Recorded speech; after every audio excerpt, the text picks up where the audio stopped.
Hello friends, today we discuss advantages of accounting. Friends, accountancy जो books में लिखी जाती है ना, जो भी बिजनेस ट्रांजैक्शन है ना friends, these are recorded in a specific books. These books are known as books of account. If you prepare books of account properly, then there are so many advantages. Okay, so these are called advantages of accounting. अब books में जो भी transaction record करते हो, this books are known as books of account. क्या advantages है accounting क्या? Number 1, first, information about business transaction. Friends, बहुत सारे ट्रांजैक्शन बिजनेस में होते हैं. So we get information about various transactions with the help of accounting. अगर आप accounting नहीं करते हो, बुक्स नहीं बनाते हो, then you do not get the information about business transaction. जैसे कितना परचेज किया, सेल्स किया, सभी जो इंफॉर्मेशन होती है ना, these are in the books of account. So with the help of accounting, you get information about business transaction. Second, information about income and expense. In the business we have various types of income. जैसा कि हमें goods sell करते, income receive करते, like interest received, commission मिलते, rent. So these are the information about various income. Similarly, you pay various expense. Then you get, with the help of accounting, you get the information about various expenses, right? So to know the details of income and expense, it is advisable to write books of account. Fine. So third is a financial position. This is very, very important. Friends, जैसे कोई ना, हम बोलते हैं physical condition हट्टा खट्टा, mental position, right? So similarly in the business there is financial position. Financial position में क्या होता है फ्रेंड्स? फाइनेंशियल पोजिशन में होता है हमारे पास प्रॉपर्टी कितनी है. प्रॉपर्टी मींस एसेट्स, लायबिलिटीज, किसको पेमेंट करना है, that is financial responsibility. Capital मेरे पास कितनी है, at the end, this all things we come to know at the end of the year. शुरुआत में कितना है, एंड में कितना है, this we come to know with the help of accounting, right? Next, fourth point, use of capital and reserve. Reserve word friends आपके लिए new word है, तो पहले मैं आपको समझाता हूं रिजर्व्स क्या है. Reserve means a little part of the profit kept aside. आपका बिजनेस में जो भी प्रॉफिट होता है, ये प्रॉफिट में से लिटिल पार्ट आप असाइड रखते हो, अलग रखते हो, उसे कहते हैं reserve. Reserve is nothing but a part of the profit kept aside. समझ गए? तो बिजनेसमैन, वाइज बिजनेसमैन जो होता है ना, he does like this. Profit में से लिटिल पार्ट अलग रखते हैं ताकि फ्यूचर में कुछ ना कुछ इमरजेंसी आ जाए तो काम में आ सके, राइट? सी, सो ये जो कैपिटल है अपना रिजर्व से हमने कहां पे यूज किया? जैसे ना, when we start a businessman invest personal amount into the firm, that is called capital. और ये कैपिटल का यूज कहां पे हुआ?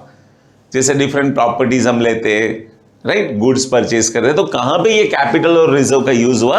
That we come to know with the help of accounting. फिर से बता दूं, अकाउंटिंग मतलब क्या होता है? जो भी ट्रांजैक्शन होता है वो आप बुक्स ऑफ अकाउंट में लिखते हो, उसे कहते हैं अकाउंटिंग.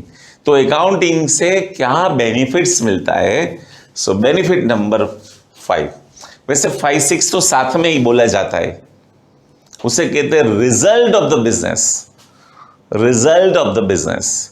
इसमें दो तरीके का रिजल्ट होता है, one is a gross profit. Gross profit क्या होता है friends? When you by the goods and you sell them. For example, हमने मान लो 50 lakhs का गुड्स परचेज किया और 75 lakhs में बेच दिया, तो डिफरेंस जो है ना 25 lakhs, उसे कहते हैं ग्रॉस प्रॉफिट। तो कितना हमारा ग्रॉस प्रॉफिट हुआ वो हमें पता चलता है with the help of accounting. लेकिन हमें जो इंपॉर्टेंट चीज चाहिए वो नेक्स्ट एडवांटेज है, वो that is a net profit. जैसे फ्रेंड्स नहीं होता है, आपकी फर्स्ट टर्म होती है, सेकेंड टर्म होती है, ये जो रिजल्ट आता है ना वो आपका ग्रॉस रिजल्ट होता है। लेकिन we people, your parents even, everybody is very much interested to know the net result, that is a result of annual exam. Similarly business में भी ऐसा होता है, at the end of the year gross profit ठीक है वो तो जरूरी है, लेकिन नेट रिजल्ट कैसे मिला हमें, कितना नेट प्रॉफिट हुआ। जैसे कि ग्रॉस प्रॉफिट है ना फ्रेंड्स, इसमें से हम various administrative, managerial expense, selling expense like advertisement, salary, ये सब कुछ एक्सपेंस जो होता है ना, वे डिडक्ट माइनस करके जो भी balance remaining amount is called net profit. So I repeat, gross profit कितना मिला हमें, नेट प्रॉफिट कितना मिला, this thing we come to know with the help of accounting. So friends एक चीज बता दूं, ये ग्रॉस प्रॉफिट, नेट प्रॉफिट जो होता है ना, ये फाइनेंशियल पोजीशन वगैरह, उनके लिए एक सेपरेट चैप्टर अकाउंटेंसी पार्ट 2 में है, उसे कहते हैं final account. So will study in details in part 2। यहां पे सिर्फ आपको ये याद रखना है, हमारी जो टोटल इनकम होती है ना, टोटल, इसमें से टोटल एक्सपेंस माइनस करो तो हमें मिलता है net profit. Fine. So this are the, और ग्रॉस प्रॉफिट कैसे मिलता है? टोटल जो हम परचेज करते हैं उसमें से ना, टोटल सेल्स में से टोटल परचेज माइनस करते हैं तो जीपी मिलता है। और फिर से बता दूं, ये जो रिजर्व वाला चैप्टर है, रिजर्व्स प्रोविजन वाला, एक सेपरेट चैप्टर है, so that we will study in part 2। Okay friends, next advantage, that is 7 number, comparison with past. Friends, अगर हम अकाउंटिंग अच्छी तरह से लिखते हैं, मतलब बुक्स ऑफ अकाउंट अच्छी तरह से प्रिपेयर करते हैं, then we compare our current year position result with past, so we can take corrective measure for future. समझ गए? अपना जो बुक्स ऑफ अकाउंट है वो करंट ईयर का पास्ट ईयर से हम कंपेयर कर सकते हैं। अगर आपने लिखा होता तो कर सकते हैं ना। सो दिस इज द एडवांटेज, आप अपना खुद का रिकॉर्ड्स, खुद की बुक्स ऑफ अकाउंट अपने पास रिकॉर्ड के साथ कंपेयर कर सकते हैं, so that you can take corrective measure. Okay, example friends, मान लो लास्ट ईयर का प्रॉफिट है 20 lakhs और this year profit is 25 lakhs, so we can say in the comparison of last year profit अपना increase हुआ। कैसे increase हुआ और कैसे इंक्रीज हो सकता है? और मान लो लास्ट ईयर का profit 20 lakhs, this year profit is 16 lakhs, 4 lakhs कम हो गया, क्यों? Right, so you can come to know the reason and next year, मतलब in future, you can take some corrective measure. So this is the advantage. समझ रहे हैं ना? अपना books of account if you compare with past, आपकी खुद की comparison आपसे ही होती है। Okay, so next is useful for comparison. See, this is comparison with past, मतलब क्या होता है, यहां पे आप अपनी कंपैरिजन आपसे ही करते हो, और यहां पे होता है यूजफुल फॉर कंपैरिजन। सिमिलर जो भी बिजनेस होता है ना फ्रेंड्स, सिमिलर बिजनेस के साथ आप अपनी कंपैरिजन करते हो। मान लो आपकी ब्रास इंडस्ट्रीज है, तो आपका बिजनेस का जो भी अकाउंटिंग है, बुक्स ऑफ अकाउंट, रिजल्ट या तो position, you can compare with the similar business. इसमें क्या होता है, अगर आप अपना बिजनेस सिमिलर बिजनेस के साथ कंपेयर करते हो, then you can take some decision. मान लो उन लोगों की सेल्स बढ़ती है और मेरी सेल्स कम है, our sales is comparatively less. क्यों? उनका क्या एडवर्टाइजिंग मार्केटिंग ज्यादा है। ओके, सो आप अपना बिजनेस दूसरे बिजनेस मतलब सिमिलर बिजनेस वालों से कंपेयर करते हो, so you can take some decision, useful decision. Fine. So next is tax liability. This is the most burning problem in India. देखो, we have various types of tax and tax authority है ना, वो tax कैसे determine करते हैं? With the help of books of account, with the help of accounting. आपकी books में मान लो आपका प्रॉफिट है, तो accordingly they decide income tax. आपकी बुक्स में आपने जो परचेज सेल्स किया, accordingly they decide GST. GST पता है ना friends? Goods and service tax, goods and service tax. एक लड़का लास्ट ईयर मुझे बोल रहा था, सर जीएसटी का मतलब क्या होता है? मैंने बोला गुड्स एंड सर्विस टैक्स। तो वो स्टूडेंट ने बोला सितंबर की वो टाइम था अप्रोक्स, तो वो मुझे बोल रहा था कि सर यहाँ इस बार तो गणेश चतुर्थी भी आ गई, संवत्सरी आई, संवत्सरी राइट, और 5 सितंबर था तो टीचर्स डे भी था। तो वो मुझे बोल रहा था सर जीएसटी का मतलब ये नहीं होता Ganesh Chaturthi, Samvatsari and teachers day?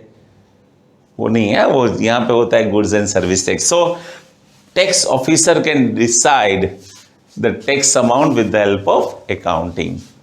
Okay, next advantage, control over employees. See, if you prepare employees list, that is employees register, it is a part of accounting. तो आपके पास डिटेल्स होती है, so you can control the errors. कभी कभी क्या होता है, फ्रॉड्स भी होती है। देखो, मटेरियल में फ्रॉड हो सकती है, टाइम के लिए भी फ्रॉड हो सकती है, फिनेंशियल फ्रॉड हो सकती है। So with the help of various books of account आप ये सब कुछ कंट्रोल कर सकते हो, राइट। सो अकाउंटिंग की हेल्प से you can control various errors, frauds, या तो you can reduce such things. समझ गए मेरी बात? आपने मान लो 5000 पीसेस परचेस किया है, तो आपका एक बुक्स होता है स्टॉक रजिस्टर। तो मान लो आप सेल करते हो, राइट, गुड्स जाता है आपकी दुकान से, आपकी शॉप से या तो गोडाउन से, तो 5000 पीसेस मैच होना चाहिए। अगर आप बुक्स ऑफ अकाउंट बनाते ही नहीं हो, then it is difficult. So with the help of accounting you can control some frauds. Okay, next 11 number, useful to outsiders. जैसे आउटसाइडर में कौन होता है फ्रेंड्स? आउटसाइडर में होता है आपका क्रेडिटर्स, आउटसाइडर में होता है गवर्नमेंट, आउटसाइडर में होता है शेयर होल्डर्स। शेयर होल्डर्स क्या होता है? जो बिजनेस में पैसा इन्वेस्ट करता है। सी, क्रेडिटर्स क्या होता है? क्रेडिटर्स जो लोग आपको उधारी में क्रेडिट पे गुड्स बेचता है। अपना बुक्स ऑफ अकाउंट बहुत बेहतरीन है, साउंड है, so they don't mind to sell goods on credit to us. Government अच्छी तरह से बुक्स बनाते हो, टैक्स रेगुलर पे करते हो, तो उनको कोई प्रॉब्लम नहीं है। आपकी बुक्स ऑफ अकाउंट बहुत अच्छी है, आपका रिजल्ट अच्छा है, तो जो प्रोस्पेक्टिव इन्वेस्टर है ना, वो आपके बिजनेस में इन्वेस्ट करेंगे। तो ये डिफरेंट डिफरेंट लोगों के लिए भी हमें बुक्स ऑफ अकाउंट बनाना है। So with the help of accounting, different different people they come to know about our business position. And last, useful as evidence. Evidence friends, अगर आप बुक्स ऑफ अकाउंट अच्छी तरह से बनाते हो और यही बुक्स ऑफ अकाउंट आप स्टोर करते हो, तो फ्यूचर के लिए ये बन जाता है आपका एविडेंस। मान लो 1 साल 2 साल 3 साल के बाद कुछ ना कुछ प्रॉब्लम होती है, तो you can show the books of account. Fine friends, so books of accounts are the written evidence. So these are the advantages of accounting. Hello friends, the next question is limitation of accounting. जब books of account लिखते बहुत सारे advantages है, लेकिन there are some limitations also. So few limitations are, number one, value of whole business. See friends, अगर हम business की बात करते हैं ना, तो बिजनेस की वैल्यू होती है not only monetary, as a whole होनी चाहिए. जैसा कि it shows the details of assets and liabilities is okay. Assets liabilities की डिटेल्स होनी चाहिए, वो तो ठीक है, होनी ही चाहिए. लेकिन business depends upon many factors like area, that is a location, place, कौन सी जगह पे आपका बिजनेस है वो भी इंपॉर्टेंट है. कंपटीशन कितनी है मार्केट में, बहुत कंपटीशन है. या तो आप मोनोपोली एंजॉय करते हो, मोनोपोली समझते हो ना, जिसमें बहुत लिमिटेड कॉम्पिटिटर्स होता है. वैसे मोनोपोली जैसे railway, they are enjoying monopoly. Gujarat electricity board, PGVCL. So monopoly में मतलब कोई कॉम्पिटिटर्स ही नहीं होते. So which type of business, it makes a different. Then we have relations with different clients, customers. So business, no, हमें जो value करना है एज ए होल. लेकिन बिजनेस में क्या होता है, सिर्फ monetary points are considered. So this is the limitation. Second limitation होती है नॉन फाइनेंशियल ट्रांजेक्शन. गुड्स आप परचेज करते हो, गुड्स आप सेल करते हो, आप एक्सपेंस पे करते हो, इनकम रिसीव करते हो, वो सब मॉनेटरी थिंग्स आर कंसीडर. यहां पे होता है, मान लो अपने जो एम्प्लॉइज है उनकी ऑनेस्टी, उनकी efficiency, this are not consider. So this is the second limitation. Third is inflationary trend. What is inflation? Inflation मतलब प्राइस राइजिंग. इन्फ्लेशन मतलब प्राइस राइजिंग. जैसा कि अभी कई लोग बातें कर रहे हैं कि सर गोल्ड की प्राइस 50,000 हो गई पर 10 ग्राम. मेरे तो पापा लेते थे 2,000 रुपया में, 1,000 रुपीज में. So due to inflation price goes up. तो इन्फ्लेशनरी ट्रेंड जो है ना, वो बिजनेस में कंसीडर नहीं होता है. जो भी वैल्यू है ना, वो पुरानी वैल्यू लिखी जाती है. Fourth limitation is real position हमें नहीं मिलती कभी कभी. क्यों नहीं मिलती? क्योंकि ऑल जो एसेट्स होते हैं ना, फिक्स एसेट्स. फिक्स एसेट का मतलब होता है फिक्स प्रॉपर्टी. जैसे कि बिजनेस में machinery, land, building, furniture, vehicles, okay, ये सब हमारी जो फिक्स एसेट होती है ना, this are shown at cost minus depreciation. Depreciation क्या है फ्रेंड्स? जो एसेट हम यूज करते हैं and because of this value reduce हो जाती है. That reduction is called depreciation. तो जो मान लो एसेट है हमारी 50 lakhs की, 10% डेप्रिसिएशन है. 50 lakhs का 10% निकालो, 50 lakhs का 10%, सो 5 lakhs. सो 50 lakhs माइनस 5 lakhs, तो अपनी एसेट हुई 45 lakhs. वैसे उनकी मार्केट वैल्यू है ना, वो डिफर होती है. तो बिजनेस में ना क्या होता है, हमें रियल पोजीशन नहीं मिलती है.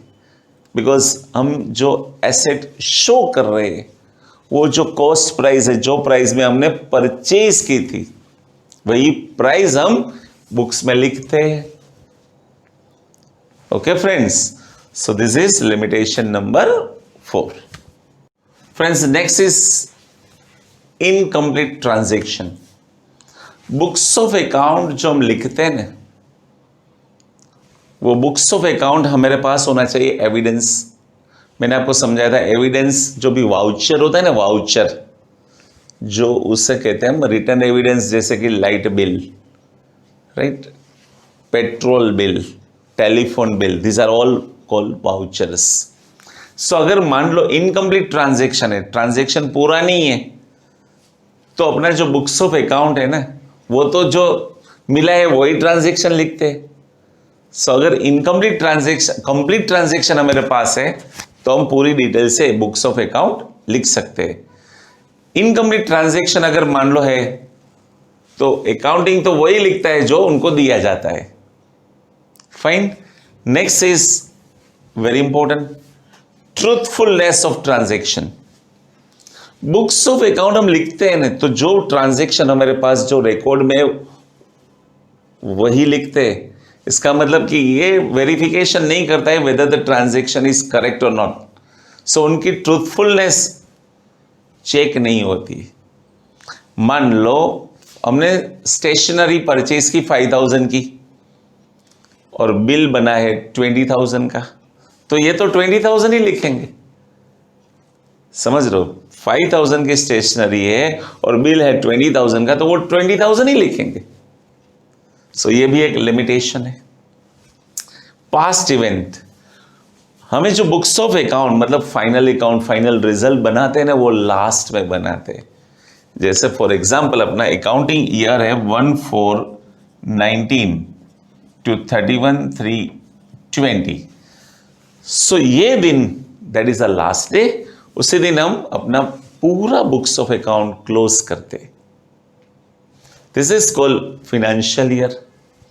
तो जो हम बुक्स ऑफ अकाउंट बनाते हैं ना, वो past records, with the help of past records बनाते। So books of account do not give information about future. जो भी रिकॉर्ड हमारे पास है वही हम लिखते हैं। तो बुक्स ऑफ अकाउंट की एक लिमिटेशन है, ये हिस्टोरिकल जो इंफॉर्मेशन है, पास्ट इवेंट, क्योंकि ये दिन को हमें पूरे साल का बुक्स ऑफ अकाउंट जो भी ट्रांजैक्शन है वो लिखना है। चलो नेक्स्ट पॉइंट नंबर 8, नेग्लिजेंटली और इग्नोरेंटली। सी कभी कभी क्या होता है फ्रेंड्स, कोई ट्रांजैक्शन इग्नोर हो चुका है, कोई ट्रांजैक्शन लिखना हम भूल गए, या तो किसी एम्प्लॉय ने फ्रॉड किया। सो बिकॉज ऑफ दिस अपना जो रिजल्ट होता है ना, वो प्रॉपर नहीं मिलता है।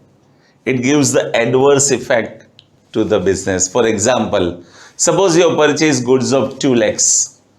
आपने गुड्स परचेज किया 2 lakhs का, वो आपने लिखा ही नहीं। सेल्स किया 4 lakhs का, आपने लिखा ही नहीं। या तो 4 lakhs सेल्स है आपका और बाय मिस्टेक ये हो गया 40,000। सो आपका रिजल्ट है वो प्रॉपर नहीं मिलेगा। लेकिन बुक्स ऑफ अकाउंट क्या करे, वो तो जो दिया गया है वो ही लिखेंगे। अकाउंटिंग क्या होता है, जो मेरे पास वाउचर आता है, जो भी ट्रांजैक्शन या तो इंफॉर्मेशन आती है वही हम लिखते हैं। सो कभी कभी ये हो जाता है, आपने रॉन्ग अमाउंट लिख दी, या तो किसी ने फ्रॉड किया, या कोई भी एंट्री इग्नोर हो चुके, लिखा ही नहीं आपने कुछ, डबल अमाउंट लिख दिया, 2 times लिख दिया। सो बिकॉज ऑफ दिस आपका जो रिजल्ट है ना वो प्रॉपर नहीं मिलेगा। Okay friends, so these are the limitations of accounting.